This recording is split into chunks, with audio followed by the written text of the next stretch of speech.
Hi,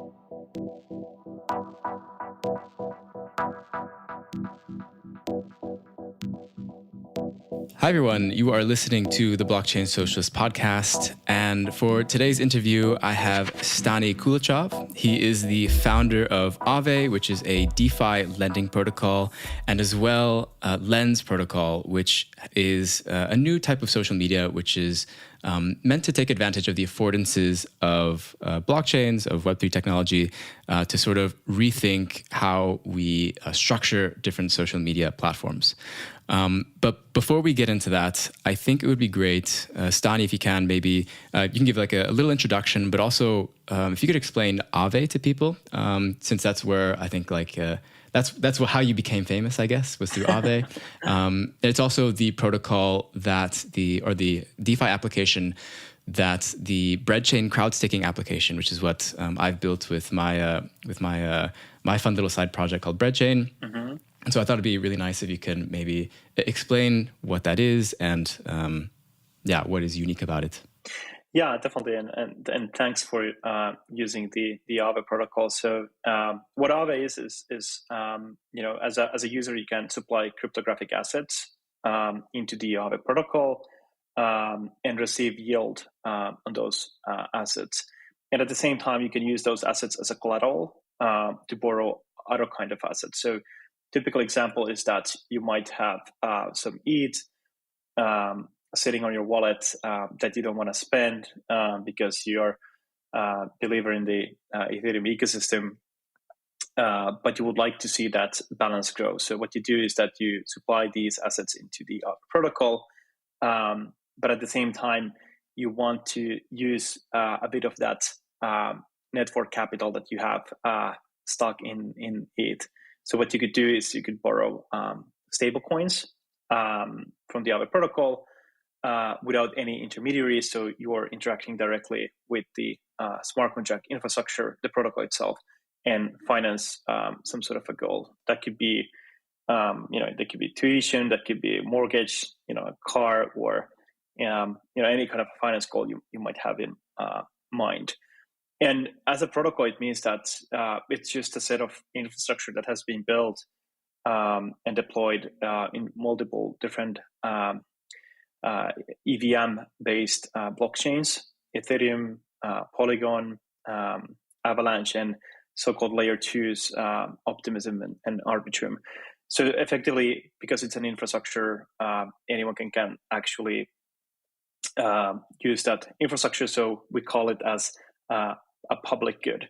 And I think for me personally, the fascinating part is that as our team has built the protocol, we don't really control it. So there's actually formal governance over the Aave protocol, meaning that the Aave token holders come together over the blockchain and actually make decisions on how the Aave protocol is going to be improved in the future, or changing different kinds of risk parameters, interest rate strategies, and the team itself doesn't have any ability to change what is out there, which is kind of a cool thing for us.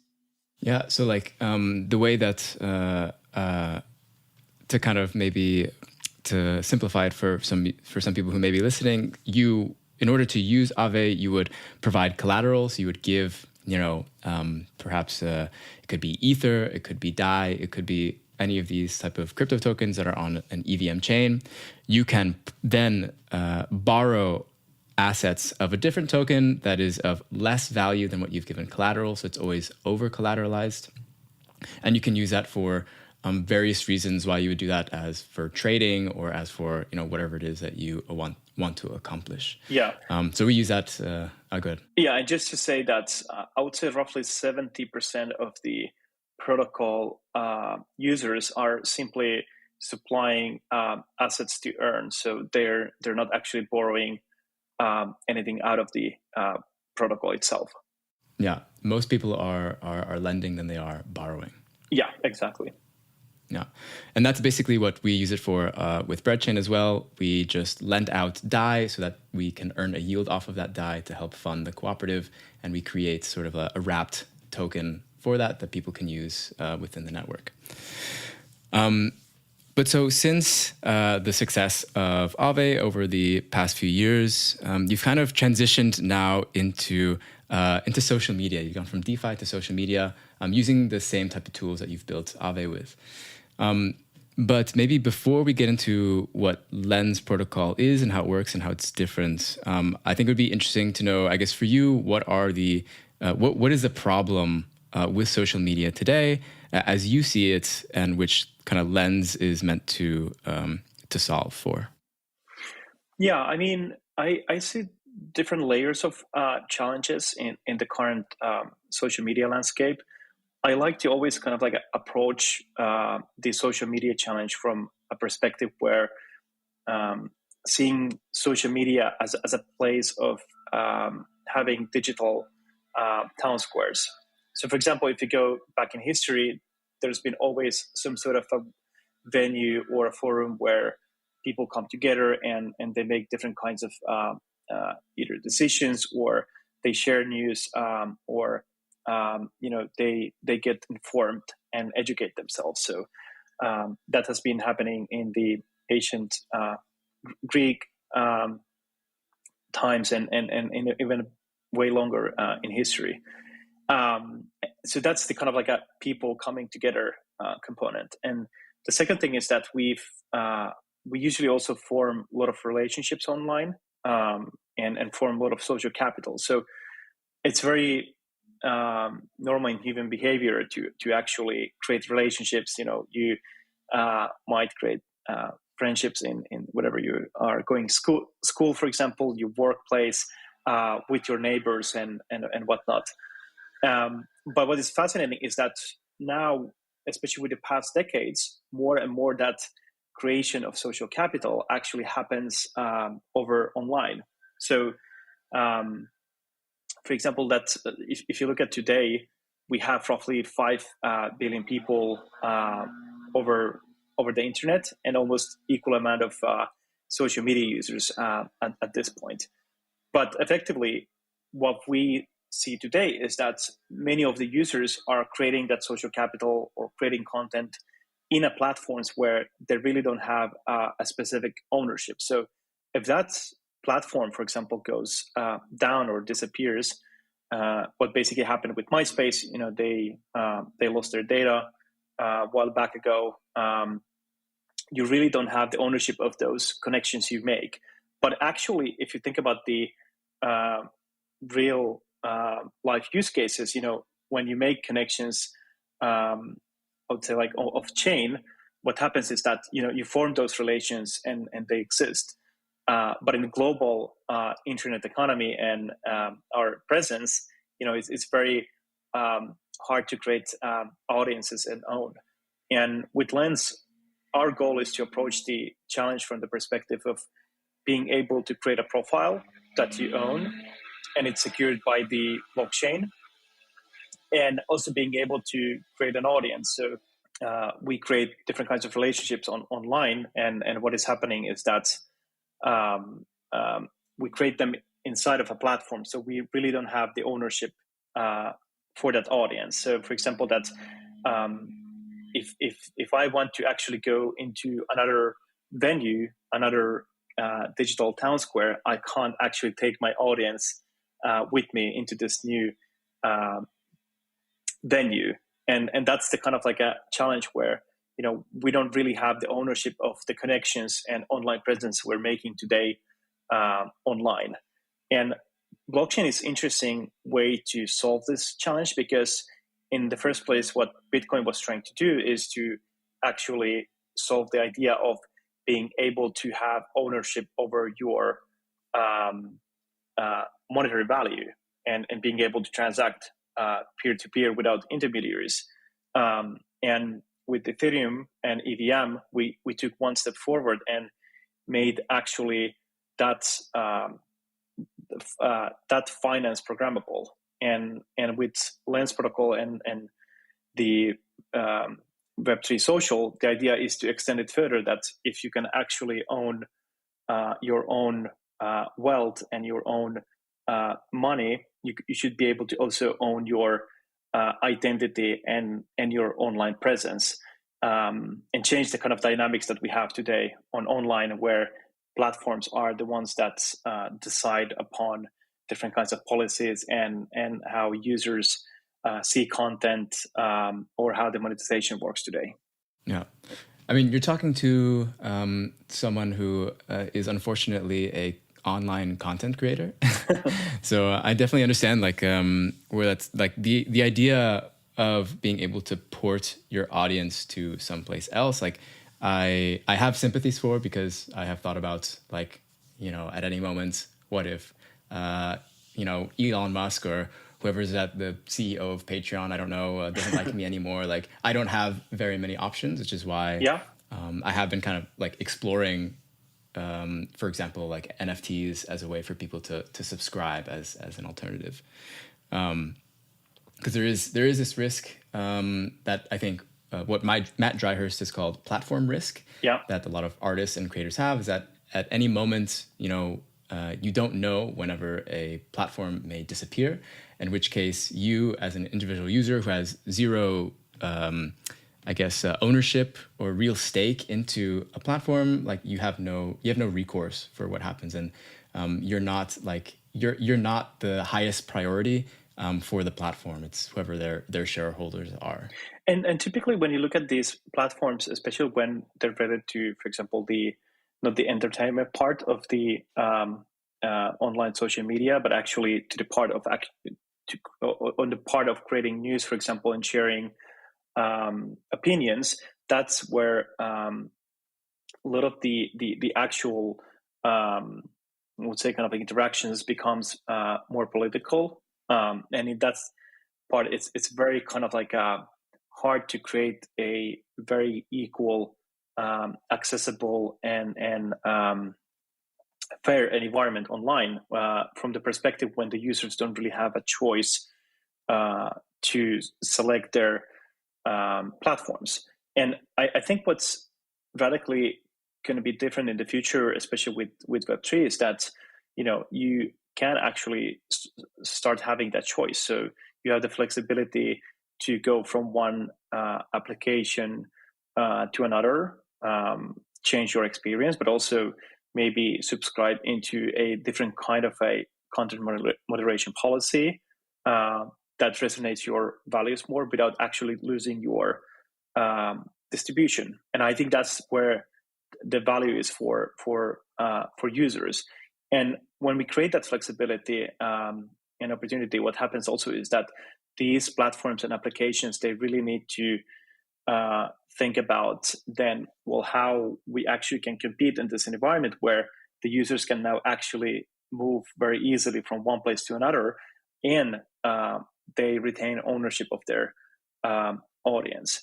And I think that's where we're going to have a very big moment of realization that it's actually people own their voice, it belongs to them, but we need to find the experiences that actually give them reach for their audiences.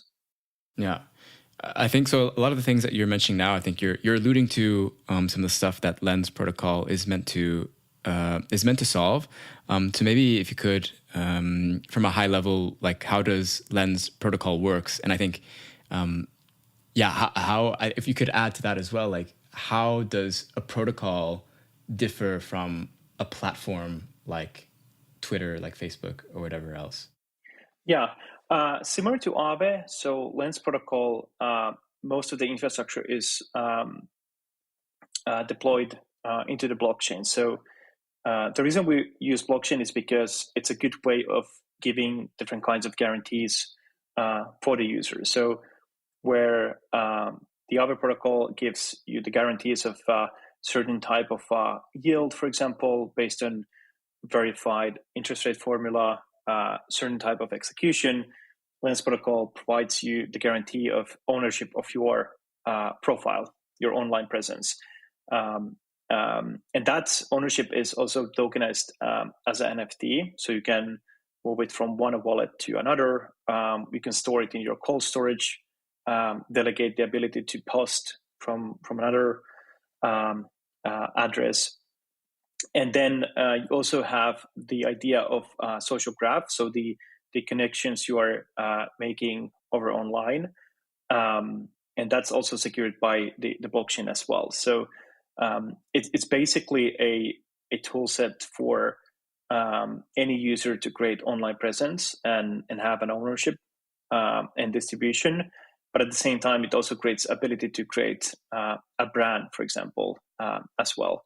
And one last interesting, like bigger benefit of the protocol is that all the content that you create, you can tokenize them as NFTs. So we're expanding the idea of art or music being tokenized NFTs into any user-generated content being able to tokenize as NFTs. So what it actually means for users is that if you like some specific content, you can actually go and collect that content, and the creator can actually set a fee. It can be also free collect, but can also set a fee.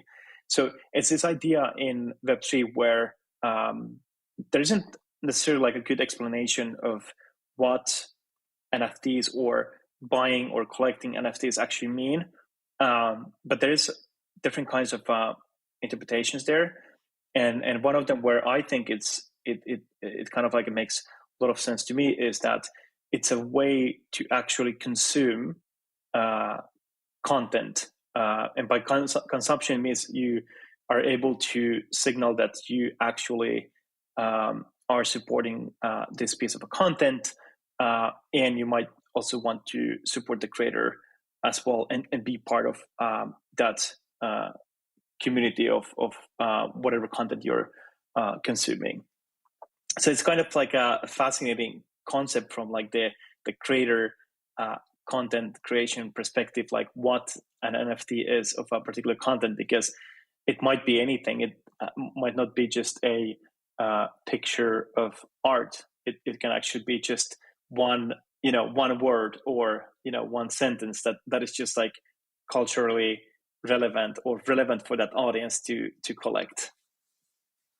Yeah. So yeah, there's a couple things there. So like, to me, Lens sounds like it's basically taking, using the world computer, or however you want to call it, as like the back end for upkeep of a social graph in which you are making connections with other wallets, not necessarily that you are sending money between accounts, but that you're creating connections. And this sort of, like acknowledgement of a connection between me and someone else can represent like a follow or a subscribe, as you would use in a normal platform. Yeah, and maybe the question also is that maybe it's also like a question that are those connections valuable? So, for example, like as a creator, do you see that, for example, if you follow someone or someone follows you back and you kind of like form a online friendship, does it have value, and then how do you quantify it? So, for example, if you have 500 readers on your newsletter, how do you actually value that as well? Yeah, for me, I guess, I mean, you're talking to someone who has made a lot of connections thanks to the internet, which I'm grateful for. I sometimes like it sometimes feels a bit uncomfortable to think about like how do I value necessarily a relationship, or like how do I value like someone else over the internet. But I think what is interesting, or what is actually not so different than what we already have today, is, for example, like things like Patreon, which I have a page for, and people can give me money for Patreon, and they may get bonus episodes that I infrequently release, that I should probably do more of, that I always forget or don't have time for. But I think most of those people who do give, I have the impression, are not necessarily doing it because they want to because I'm giving them a commodity or something like that, because I'm giving them something, but because they're giving probably because they care about the work that I do and they want to see it continue, and like me to be able to at least make some money off of it. So like this idea when you're talking about NFTs and collection, it reminds me of basically doing like like opening the design space a bit more for what how people can express support for people that they know online, whether that is something that is like a mutual relationship, or if that is like a parasocial one, because you know they just like a creator but they don't know them personally or something like that. So that's kind of how I see it. So you can offer to collect something for free just because you find it interesting, or you can collect something and provide some money because you are a patron, which is different than like a relationship in like a business relationship. Like it's not, I don't think like people can treat it that way, but I don't think that most people do it that way. I do like the approach for opening the design space, because I think we're the way we're thinking about content and internet, it definitely has been standardized in our minds.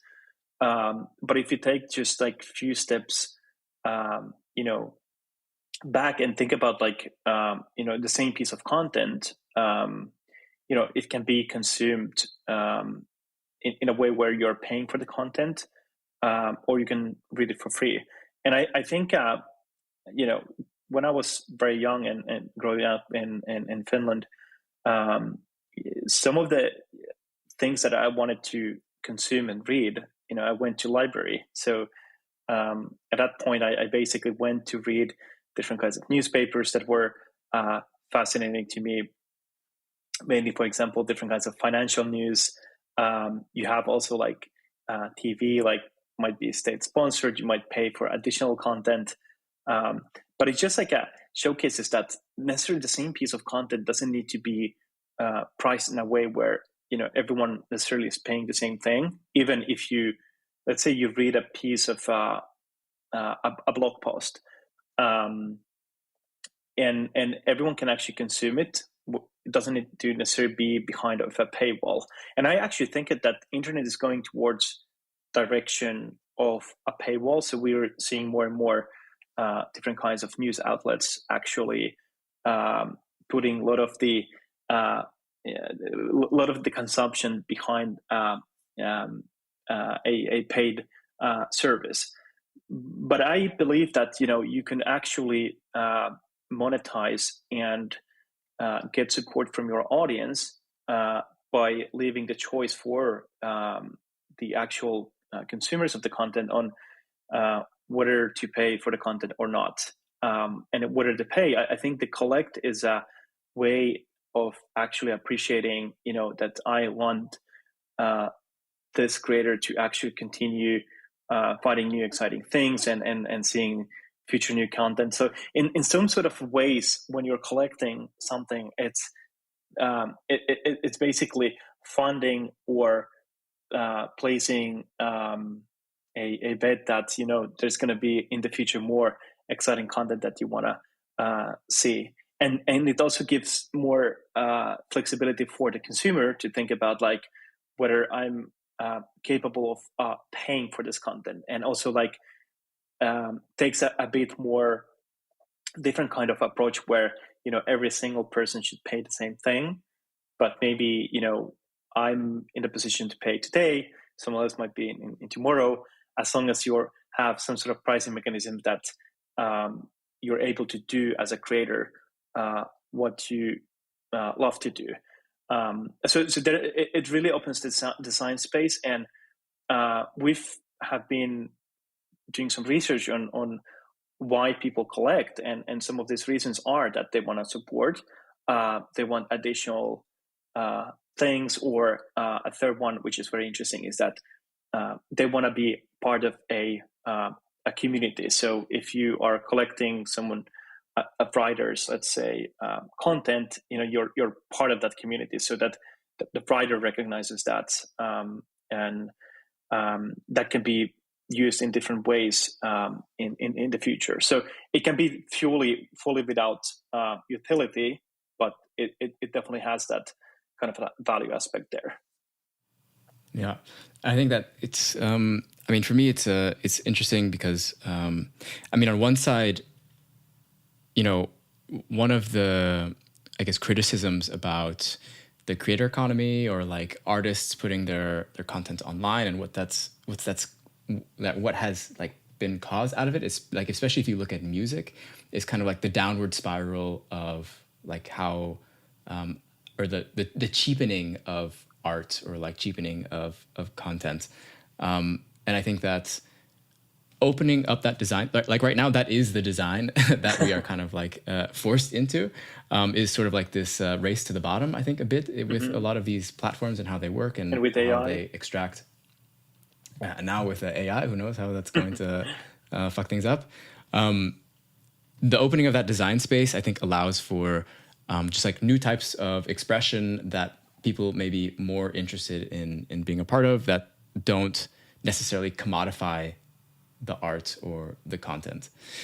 And so one of the things that I wanted to get to is that,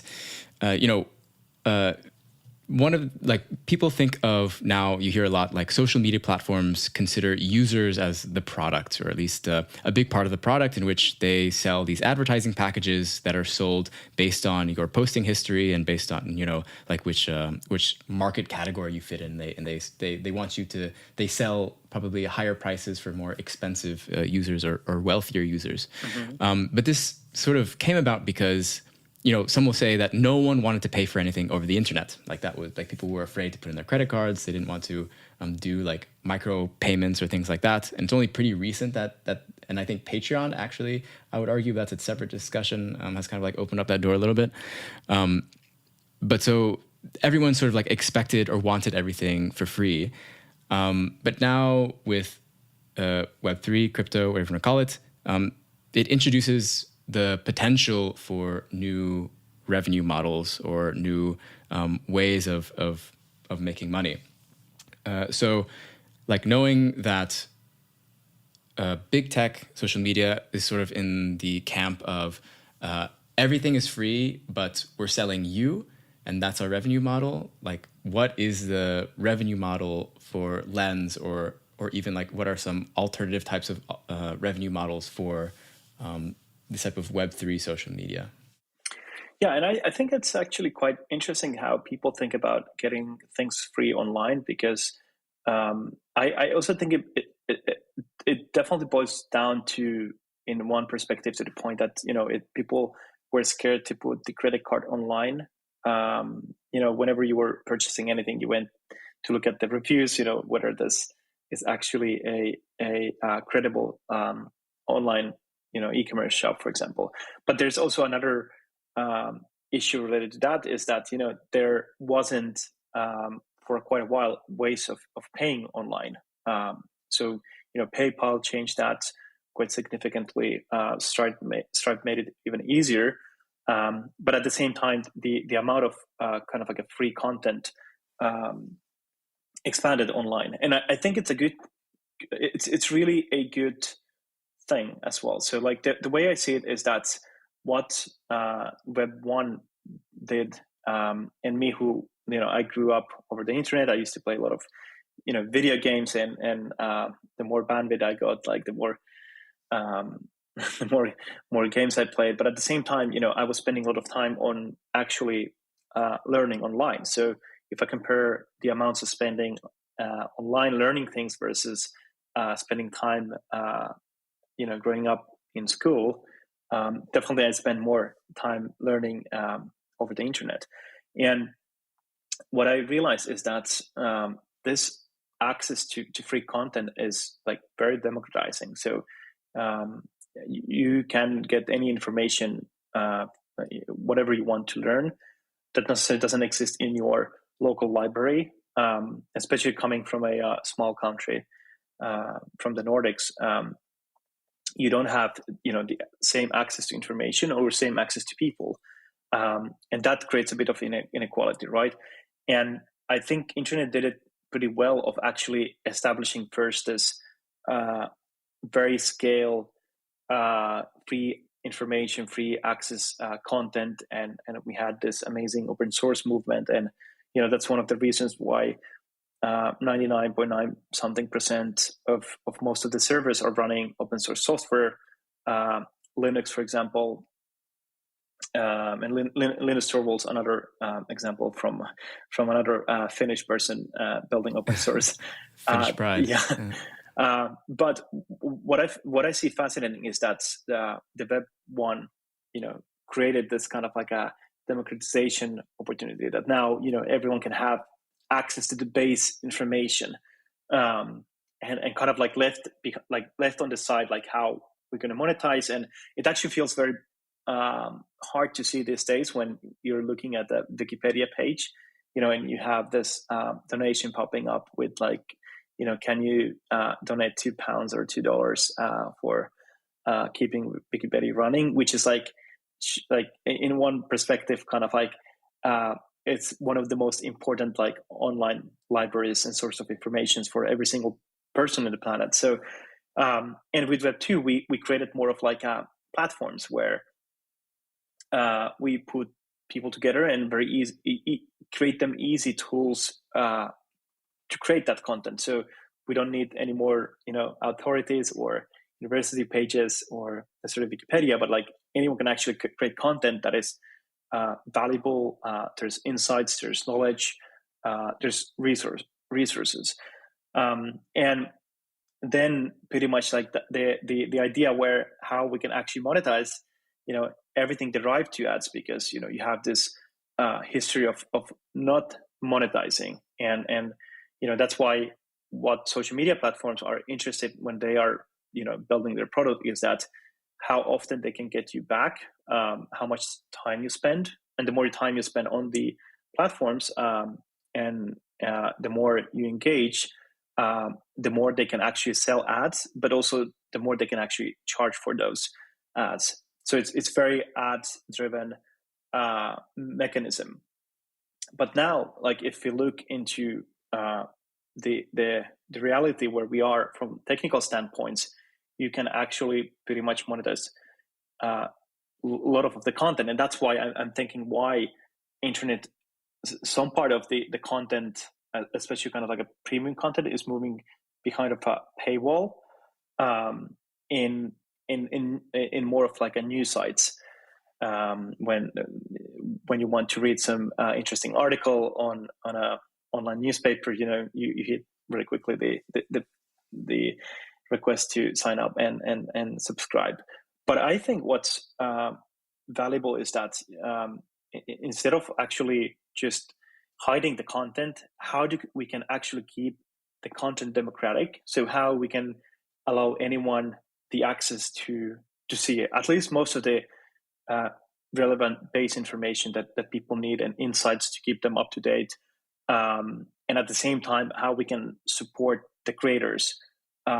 And by support, I don't really mean that, we want to ensure that the creators get enough funds to, write a next story or pay their bills, but actually how they can actually build businesses that could even scale on this new model of Web3. And that's why I think like the NFTs are very exciting way to monetize user-generated content, where we keep the information democratically accessible, but at the same time, we can create models where and design where actually there's subscribers that are willing to come and pay. And I think we're suffering in the internet and also in Web3 a bit about this idea of we shouldn't be monetizing and everything should be open source. But I think monetization and incentives are a good way of actually creating a bit more democratic culture, and steer people towards direction where we just build more better things. So it's something that we as a space we have to overcome, but also the blockchain itself provides fascinating infrastructure to monetize, because the whole narrative of the blockchain started from example, from Bitcoin evolved into more programmable money through Ethereum, and now beyond financial applications into, let's say, Web3 social, and having, DAOs, these decentralized organizations with treasuries and capital allocations. So I think we kind of like are approaching now the challenges that, what if the financial layer is baked in,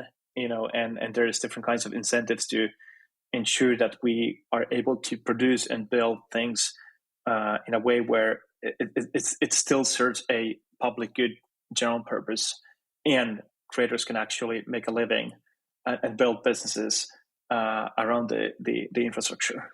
So then how does, at the moment as it works, does Lens, for example, like take a cut of sales of like an NFT of something that's collected, or how does Lens sustain itself, like compared to, like we know how like Facebook sustains itself, but how does Lens sustain itself, or what is there a plan for trying to do that?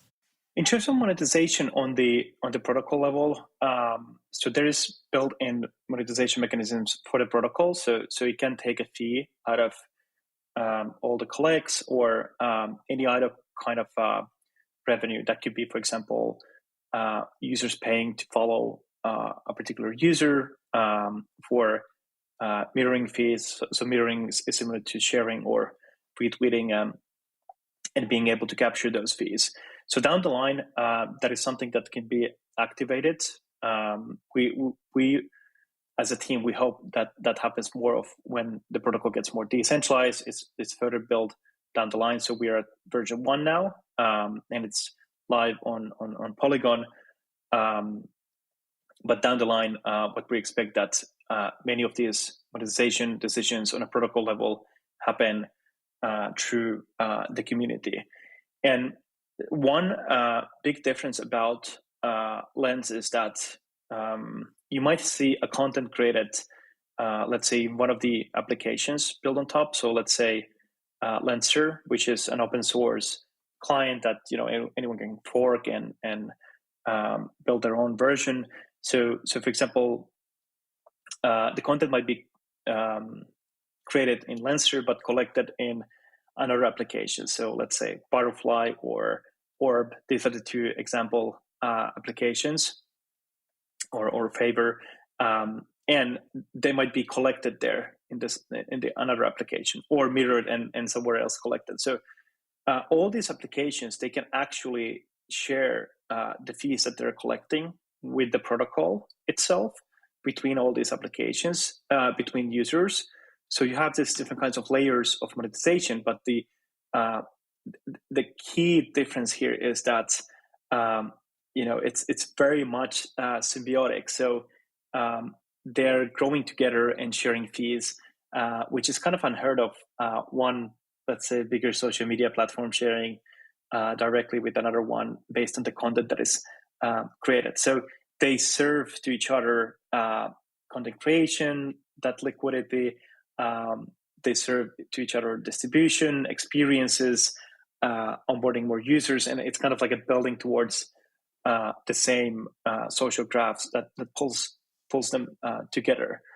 And itself, the protocol is very modularized. So obviously, it's mainly based on smart contracts. So there's modules that you can create that might have additional functionality. So recently, we created a module that allows also token gated content. So you pay a fee, and this enables to unlock a content and see what was hidden as a user. If you want that kind of like a typical internet paywall experience as well. So it's at the end of the day, Lens protocol is just a different kinds of Web3 social primitives that can be applied to different kinds of use cases. So you might select just, I want to have the collects for the content. I want to keep profiles also on chain, but I might want to keep the followings in a cloud because I want to create a bit more private social network. So I'm going to use the best ingredients. So I'm as an application builder or integrator, I'm choosing what parts I want to use on chain and what parts I want to use on chain for my use case. And based on your use case, you decide the monetization. But there's this kind of like a waterfall effect that's, a waterfall or a river. It basically gives and it empowers every single farm, city, country that the river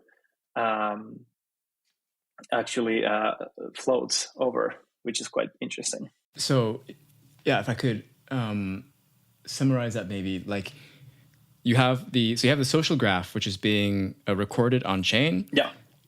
Which is the kind of like the back end of the social media platform that you may want to build. Because it's on chain and it's this shared database, distributed ledger, anyone else is able to create a front end on top of that. And the protocol itself, I guess, is malleable enough for different types of content. So like I've tried out Lenster and I've tried out LensTube for the most part. And I saw that like if I like shared or mirrored a video, it showed up on my Lenster, which is like the Twitter like social media. So when you go through like the Lens protocol sort of homepage, you can see that there are many different types of front ends, different front ends that are available that you can use the same social graph that is associated with your Ethereum wallet. So it's the incentives are changed quite a bit there. Yeah, and it's kind of fascinating because those two examples, Lenster and LensTube, they're just two example applications that were built to, Lenster was built by one developer who built it during a 2-week hackathon, and just kind of like as a community contributor. And LensTube is also built by one developer. So it actually shows like how little energy or let's say like input it requires to build a functional social media application.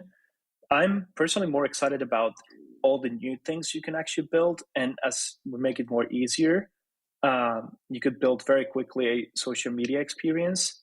Let's say that's something that is very new to your space or globally, and you can actually try more. So you can try to build new things, and if they don't work, you can build a new thing, and you don't spend like a couple of years trying to build an audience when you can actually just build an application, and because it's powered by Lens, you get the 100,000 Web3 native users.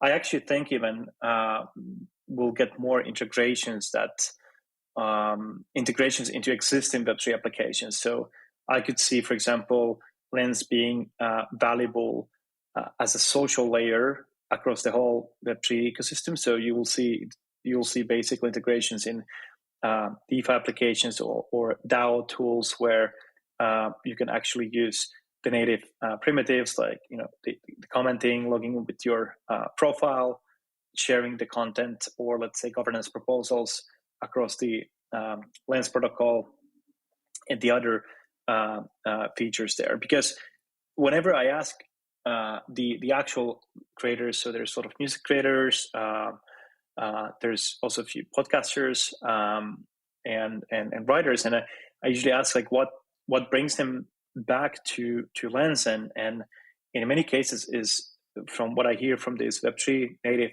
creators, is that it's a place for Web3 audiences, which is fascinating because what it means is that if you are a new creator and you are excited about the Web3 primitives, like the collectibles or owning your online presence, or just you might be interested just in DeFi or some other topic in the space, that's the right audience to share content and talk to, because they are familiar of what are collects, for example, and they might have also they have already a track record of collecting, and it ties everyone together from the same concept. But it doesn't restrict, for example, for me starting to post food pictures across the Lens protocol and communicate and get engaged with other people who are posting food pictures, and then kind of like grow the social graph with other types of interests. So it's fascinating to see that it ties Web3 people together, but also acts as a distribution channel to create an audience that is Web3 native.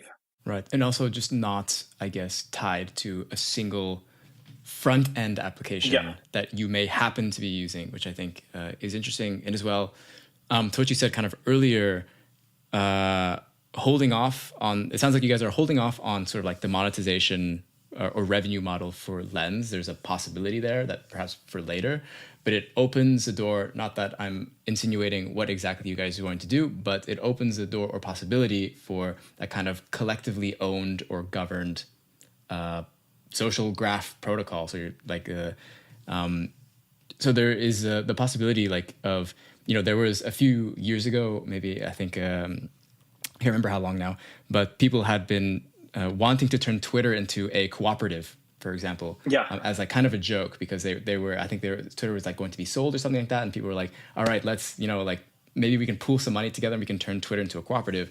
But of course, like, it's just like, given the legal sort of financial and legal system, like it's just like a huge task to undertake that just like is not really possible under US law, and to do it that's like across like national borders, like it's not possible. But having one built on smart contracts on a blockchain opens up the design space a bit more to where maybe that is a possibility where you can have a social media platform, or really it's the social graph is like ownable by the users who actually use it, which I think is pretty interesting. And I think it's very valuable for creators, especially because when you build that audience, you really want to have the connection. So you really want to have a voice and the distribution. It might be less, for example, valuable for a user that is just like using social media to maybe just post. Yeah, or even like I mean, I do that quite a lot, but like I mean, like for example, that's if you don't really care about your social graph, then you could just keep your followers in a more traditional database or some sort of federated model. So like I guess like if it Mastodon, for example, one of the issues is that when someone quits hosting a server, that the data availability is lost. So for example, that's the content, and in most cases also the identity part. And I know that some of the projects like Twitter's Blue Sky is trying to solve a bit the portability challenge that also the federated networks have.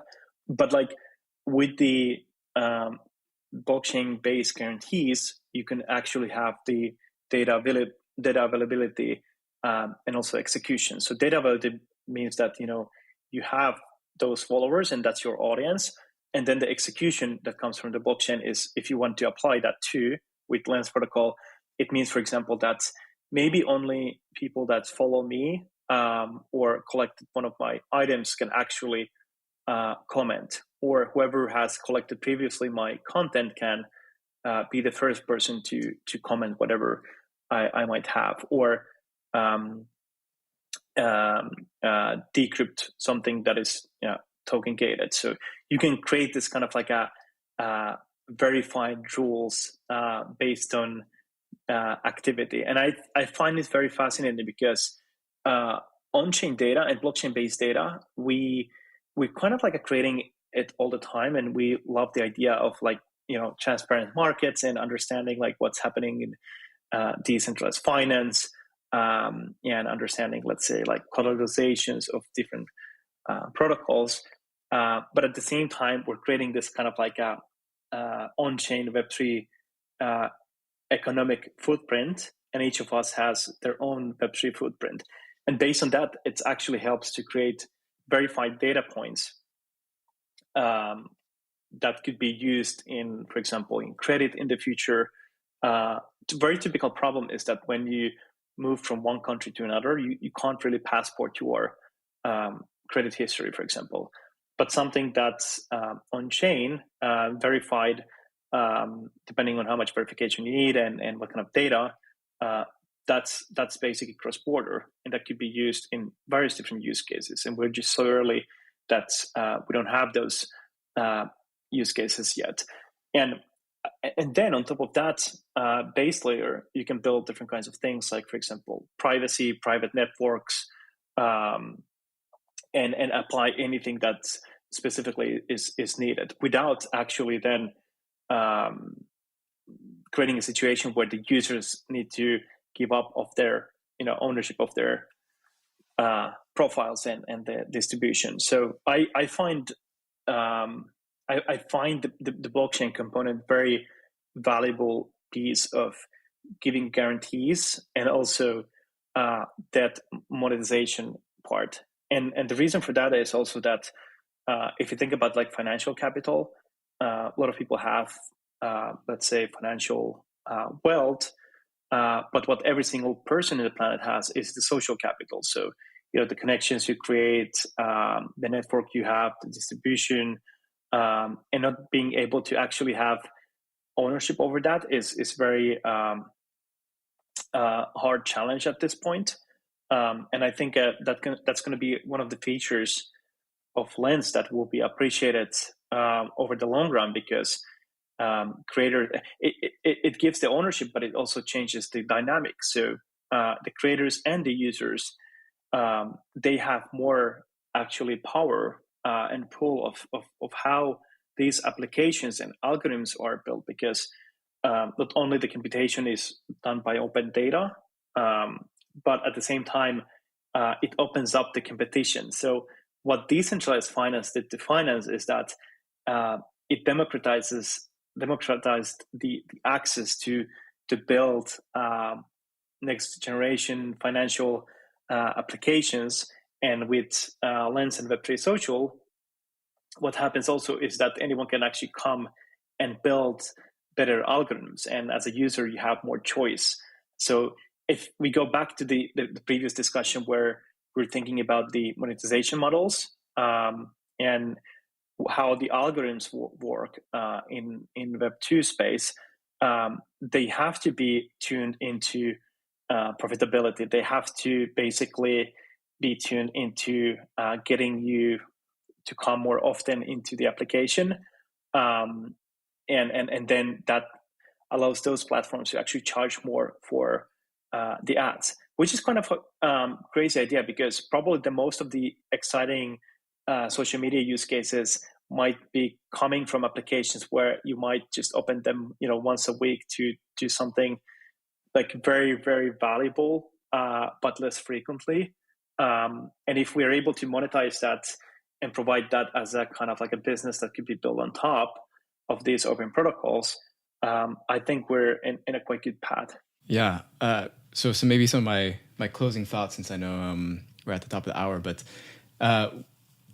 yeah, for me, I see like blockchains are already a social graph. Mm-hmm. It's just that they're sort of, for the most part, kind of tracking one type of social interaction, which are usually based on finance, usually based on money or something like that. Transactions, yeah. But it's still like it's been helpful for me, at least, like for an example, I have like airdropped, bread tokens from the crowd staking application that we built on top of Aave. Mm-hmm. Like I airdropped like the first little bits to people who have bought NFTs of like the mirror blog posts that we posted before. Yeah. And I would not have been able to do that like without a blockchain. Like that's just, it would not be possible. That was a way to like, I was not planning to do that, but afterwards I was like, maybe that would be like a good idea, because all that is tracked, like all that is known. So I can reward the people who helped out after the fact, with a little bit of tokens.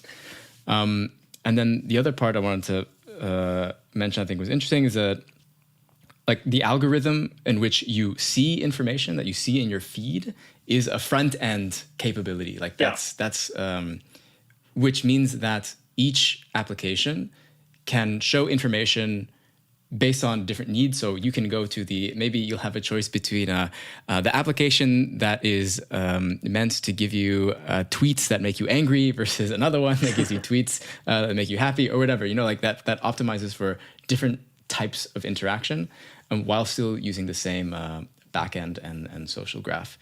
So I think this is like this idea of like creating more competition in the front end of social media space. Yeah, exactly. And the very front end, it can be really anything. It can be a front end that is actually living and existing in IPFS or one of these data availability layers, or it can work exactly like a normal internet application in terms of experiences and whatnot. So typically when you go one of these applications, whether it's like Lancer or Butterfly, Favor, and a bunch of other ones that has been built, they also have very optimistic way of building. So when you create a post or you comment, that is reflected to you right away. So it will feel to you as it's a normal internet application, and the blockchain logic is happening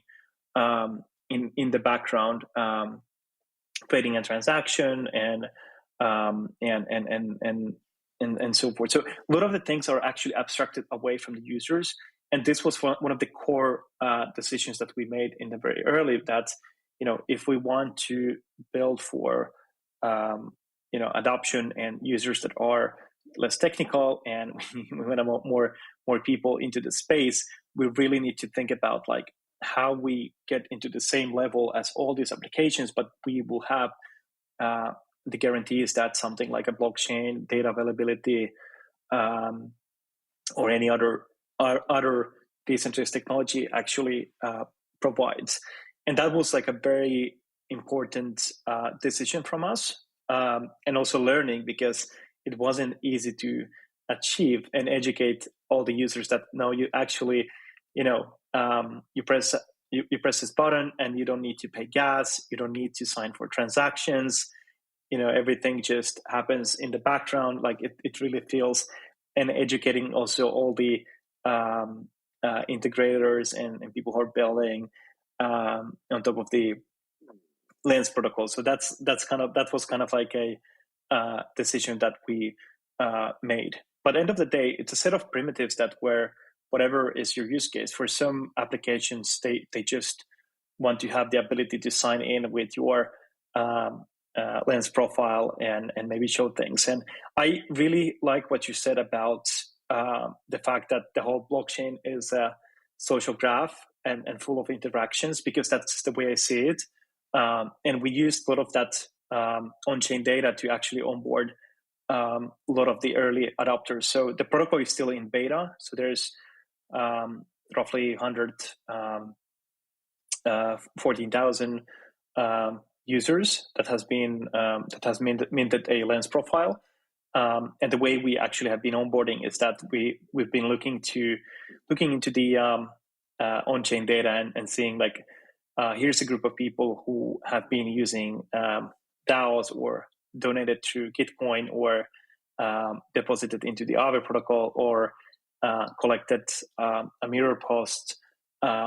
Maybe they might have an interest in actually trying out the Lens ecosystem, and whitelisted those addresses. And based on that Web3 footprint, we're able to kind of like seed the early community, and obviously then all the events that we had in Ethereum hackathons and being able to create meetups. We recently had a meetup in San Francisco for Lens, and we whitelisted a lot of meetup participants. So it's an interesting kind of like a way how you can use on-chain data that way. And at the same time, I see Lens protocol being kind of like a organized way of creating distribution to distribute content and connect with peers. And so those are the kind of like a primitives that makes Lens social and valuable across the whole Web3 space as a social graph. Nice. Yeah, I'm sympathetic to the efforts, because I think by now everybody realizes we need some sort of alternative to social media. Just like I think there's so much inertia with people being on certain social media platforms. But yeah, I'm really hoping that within my lifetime, at the very least, we'll see people begin to transition away from these big tech platforms and begin to think about the positive benefits to using something like a protocol instead of a platform. And I think also that because we have seen a lot of movements recently, so we've seen people going from Twitter to Mastodon, and realizing, oh, the experience wasn't the same, or maybe the interactions weren't the same that they had in let's say in Twitter or other social media platforms. So like what I learned from, for example, from Aave previously and going forward is that like for adoption, we simply just need to build better, faster and stronger software or applications or communities. So I think the fact that something is decentralized or it's like having that ideological perspective necessarily don't bring the users. So what I like to do is I like to bake in those kind of like user guarantees into the protocol, and ensure that like everything that we kind of like build. I mean, like our vision at Aave is that we want to build a people-powered internet that benefits all. And the way I trying to think about this vision is that we bake into the protocol these guarantees that are good for the users and bring them close to the decision making. But then when it goes to actually adoption and getting users, we have to build just better applications and experiences that are more exciting. And I think that's the kind of like where we've been able to be somewhat successful in the past, and I think has the right ingredients to get more folks into this space. And then as they become users and they are switching from one application to another, as with your example between LensTube and Lenster, they realize that, oh, actually, I don't need to worry about giving up my network to a platform because I actually have now the choice, and that comes as a realization. I think that's where we want to be in the future. Nice. Yeah. Thanks so much for coming on and talking about Lens Protocol. Maybe just to end it off, would you like to share with people where they can keep up with the sort of latest updates on Lens, and perhaps maybe how could people potentially join the whitelist? Yeah, a lot of content I've shared about Lens, and we message through the actual Lens protocol. So one of the applications, Lenster or LensTube, Butterfly Favor, and all. There's I calculate there's roughly 200 different kinds of apps being built, and some are actual businesses, and some are more of hackathon projects, experimentations. And if you don't have a Lens profile yet, you can DM me on Twitter, and I can give you a profile so you can test the beta, as long as you give me some feedback. And that's all from my side. Nice. So you're handling all that manually? I do a lot of manually. So we do, we list participants based on some meetup events and Web3 social. I would say like Web3 data, like the on-chain data. But I really like also the manual listing and just to give feedback and how we can build better social. Nice. There you go. Go DM Stani on Twitter, and you can get on Lens as well. Thank you.